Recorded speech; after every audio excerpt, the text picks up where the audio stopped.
ভিডিওটা অনেক ছোট। আসুন যারা নতুন ট্রেডিং শুরু করতে চাচ্ছেন, তারা কিভাবে কোনটা ফলো করবেন? প্রাইস অ্যাকশন নাকি এসএমসি নাকি আইসিটি?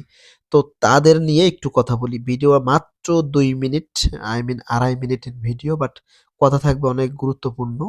তো আপনারা ভাই যারা আছেন তারা অ্যাপ ফার্স্ট অফ অল বলি, কোর্স করতে যেয়েন না। আপনারা এই টিচার খুঁজে মানে এইদিকে গিয়ে আপনাদের আ টাকা, সময় ২ টাই নষ্ট কইরেন না। মার্কেট আহামরি রকেট সায়েন্স কিচ্ছু না। এইখানে আপনি জাস্ট বেসিক কিছু যদি জানতে পারেন, মানে বেসিক বলতে আপনি তো বুঝছেন, মানে এনালাইসিসটা এট লিস্ট কিভাবে করতে হবে, কোন ট্রেন্ডে আছে মার্কেট, হ্যাঁ? মানে পিওআই কাকে বলে, চোস কাকে বলে, আপনি ভাই যেইকোনো ইউটিউব চ্যানেলে গিলে এগুলা খুব সুন্দরভাবে বুঝতে পারবেন।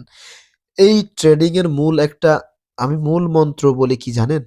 আমি বলি কি যে, যেকোনো একটা স্ট্র্যাটেজি আপনি ধরে রাখেন। যেকোনো একটা স্ট্র্যাটেজি আপনার ভিতরে বিল্ড আপ করেন। এমনভাবে আপনি আপনার ওই স্ট্র্যাটেজিকে কাজে লাগাবেন যাতে আপনার ওইটা ওই একটাই ভাই কিন্তু কাজে লাগে। ১০ টা ৫ টা শত এগুলা এত স্ট্র্যাটেজি কিন্তু কাজে লাগে না। ওই একটাই কাজে লাগে। তো যেকোনো একটার উপরে মাস্টার হয়ে যান ভাই। দেখবেন যে এখান থেকে আপনিও কিছু নিতে পারছেন। আর কোর্সের পিছনে আমি আমি আমার মাথায় আসে না যারা এই যে কোর্স করায়, তারা কেন ভাই আপনার এই বছর কি বছর টাইম দিবে, এই আপনার পিছনে গেজাবে? তাই বলেন।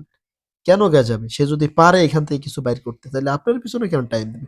ওই টাইমে তো আপনি যেই টাকা দিবেন তার থেকে ডবল সে ইনকাম করতে পারবে, তাই না?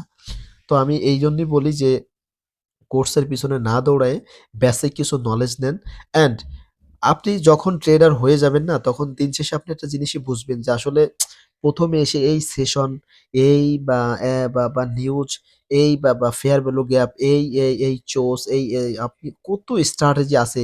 এই পিআই 2.0, এই সাপ্লাই, এই ডিমান্ড।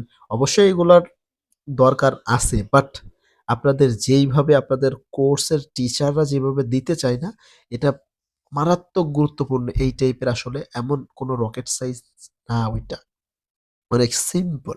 এইজন্যই বলি, জাস্ট বেসিক গুলো বাইরে থেকে নিয়ে যেকোনো একটা জিনিস উপরে মাস্টার হয়ে যান ইনশাআল্লাহ।